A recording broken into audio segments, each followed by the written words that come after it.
If you're still looking at page 3, you will notice that all of the metals are the red ones that are coming up as splats, and all of the nonmetals, which are coming up as blue splats, were all representative metals. You'll notice most of them are from groups 1 and 2. There's a couple in there from group 3, and then there's 2 in there from group D, zinc and silver. Well, zinc and silver, even though they're with the transition metals, they are some of the exceptions of transition metals that only have one charge.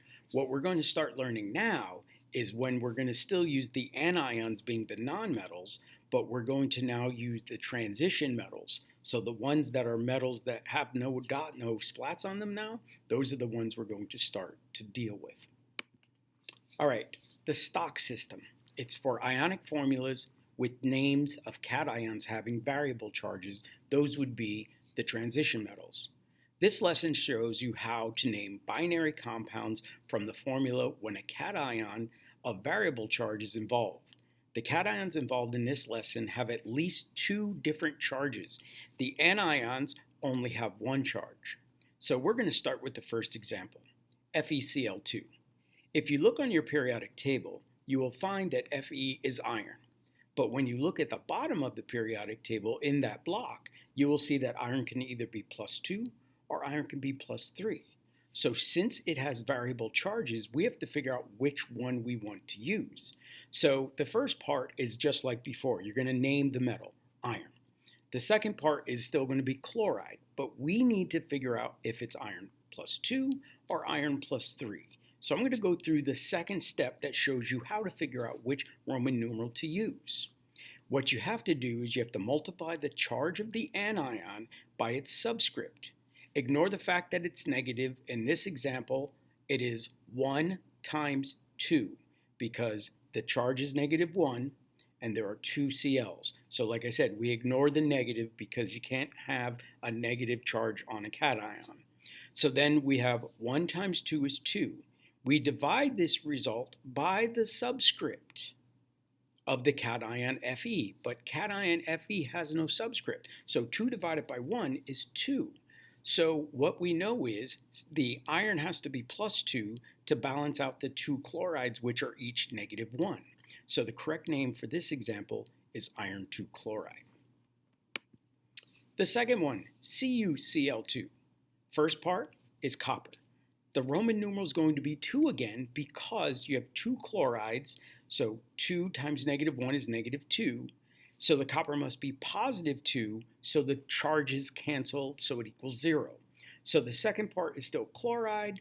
The Cl2 tells you that it is going to be copper 2 chloride instead of copper 1 chloride. If it were copper 1 chloride, the formula would be CuCl. Now the next one has subscripts on both elements, so there's going to be a little bit more work with this one. So the first part is just to name the first element. We know that Fe is iron. Now the second part is we have to figure out, is it iron +2 or iron +3? So if you look at this one, like I said, is a little different. You're going to multiply the charge of the anion by its subscript, and we're going to ignore the negative. So in this example, oxide is -2. There are 3 of them. 2 times 3 is 6. So now what we have to do is figure out what the charge is on the iron. It is not +6. What you have to do is take that 6 and divide by the subscript of iron of 2. 6 divided 2 equals 3. So that would be iron 3 oxide because the total positive is a subscript of 2 times +3 is +6. And then the subscript of 3 times -2 is -6. +6 minus 6 gives us our equal 0 charge. Now, the next one, most people, when they do the first couple, they see that they're getting it. So we have to check this one. Now, what a common thing would be is since there's no subscript, they would just say it's tin 1. Well, first of all, when you look on your periodic table, tin being number 50, can either be +2 or +4. We know from using oxygen over and over it's a group 6 element, so oxide is -2. So what balances -2? +2. Since there's one -2, there's one +2, which makes this tin 1 oxide. At this time, pause, complete the practice problems, and when you are finished, come back. Okay, I hope you had some success. I'm sure this one took you a little bit longer than before. So I'm going to go through all of the answers. I'm going to not talk during them so you can pause and you don't have to focus on my talking, where you can just focus on what's on the screen. Check yours and correct yours as you go.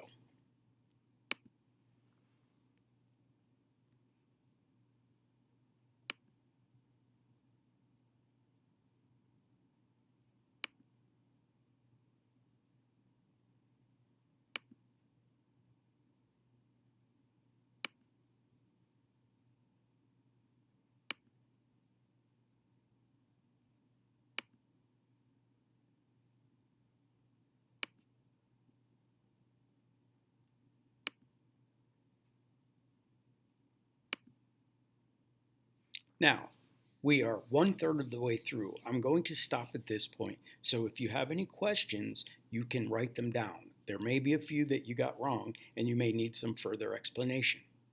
If so, when you are through with this, please send me a message so I can explain it to you. Now I'm going to go through the last 2/3 a little bit faster in my clicking. So if you need to, you can pause and get them correct. Make sure that you're checking them. If all you're doing is copying them as you're going, you're not getting a whole lot out of this.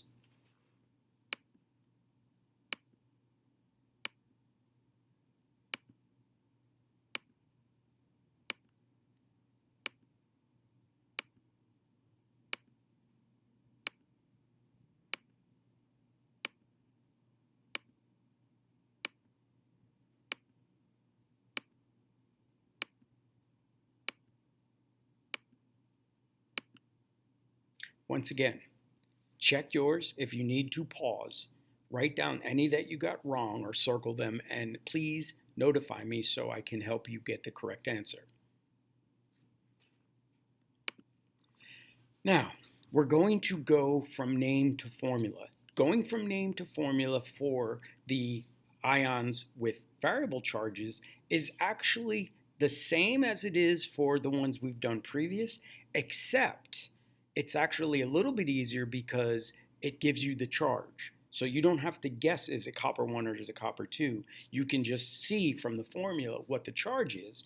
And the fact that it has a Roman numeral tells you that's a transition metal, but that doesn't really come into effect when you're doing your crisscrossing to try to get your formula. So there's a little explanation of where the stock system came from, but I'm going to just go right into the first example.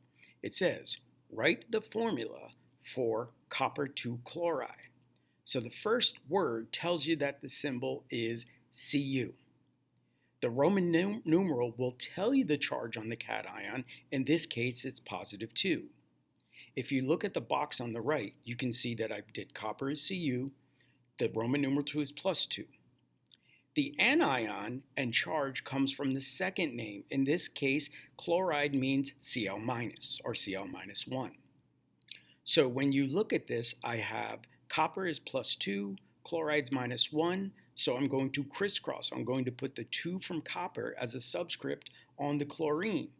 That way I have 2 chlorides, and 2 times negative 2 is, 2 times negative 1 is negative 2, and positive 2 times 1 is positive 2, and 2 minus 2 is still 0. The second one, copper 1 oxide. The charge is plus 1.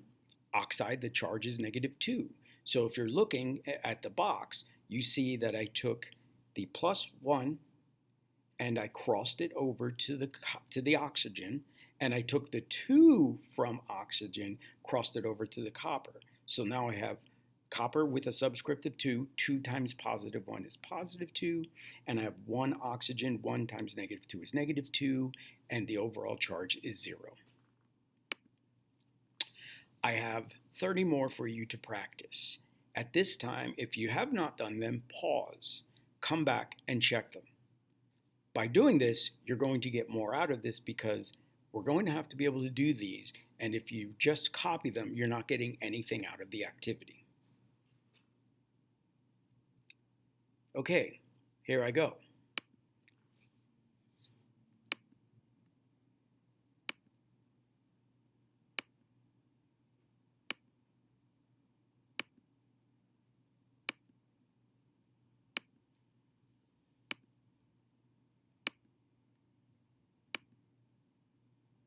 Remember, if you need to, pause and get them correct. And please, if you got any incorrect, please show me what you did, and I can get back to you with the correct formula and how I got them.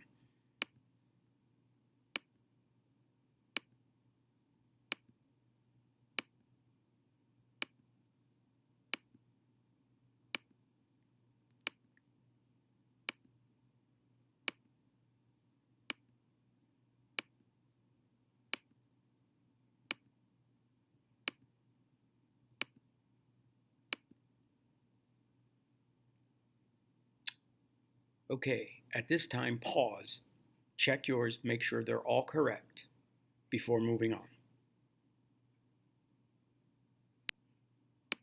Okay, you'll notice on the screen I have the Polyatomic Ion Table.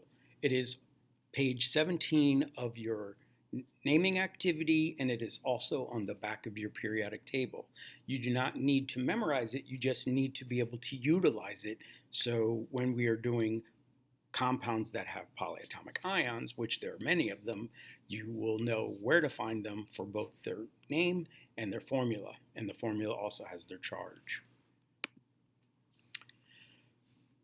Okay, every compound we've done up to this point in Ionic has been a metal with a nonmetal. Those are called binary ionic compounds because there are only two different elements in them.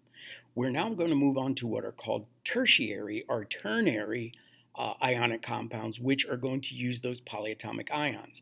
Those types of compounds will have at least 3 different elements in them, and they have a totally different formula writing. The naming is the same. We just name the cation with the anion, and if the cation has multiple charges, we use the Roman numeral. But the formulas, there's a little bit different, and you'll see that the first thing I explain is not just how to get the charge, but the use of parentheses. When more than one polyatomic ion is required, parentheses are used to enclose the ion with the subscript going outside the parentheses. For example, the very first formula used is FeNO3 2. This means that 2 NO3- are involved in the compound. Without the parentheses, the formula would be FeNO3 2, a far cry from the correct formula. What that makes it look like is that you have 1 iron, 1 nitrogen, and 32 oxygens. When you say a formula involving parentheses out loud, the word taken is in the formula for the ammonium sulfide, which is NH4 2S. Out loud, you would say NH4 taken twice S, or you could just say NH4 parentheses 2S. For copper 2 chlorate, it is Cu parentheses ClO3 close parentheses 2, or you can say CuClO3 taken twice, which means that the ClO3 is inside the parentheses. So the first one we're going to do is FeNO3 2. Decide if the cation is one showing variable charge. If so, a Roman numeral will be needed. In this case, iron does show variable charges of +2 or +3. If the variable charge of the cation is involved, you must determine the Roman numeral involved. We've done this before. You do this by computing the total charge contributed by the polyatomic ion. In this case, NO3- has a -1 charge, and there are 2 of them, making the total negative -2. Therefore, iron must be +2 in order to keep the total charge 0. So to determine the name, nitrate is NO3-, and we just said that the cation is iron 2, so it would be iron 2 nitrate. Example 2. Write the name for NaOH. The cation Na+ does not show a variable charge, so no Roman numeral is needed. The name is sodium. Step 2, OH- is recognized as the hydroxide ion, so the name is sodium hydroxide. Number 3, KMnO4. The cation K+, potassium, does not show a variable charge, so the Roman numeral is not needed, so the name is potassium. MnO4- is recognized as the permanganate ion, so the name is potassium permanganate. FeOH parentheses 3. Iron is plus 3 because 1, there are 3 hydroxides. 2, hydroxide is a -1 charge. 3, this gives the total of a -3 charge. And 4, there's only 1 iron, so it must be plus 3.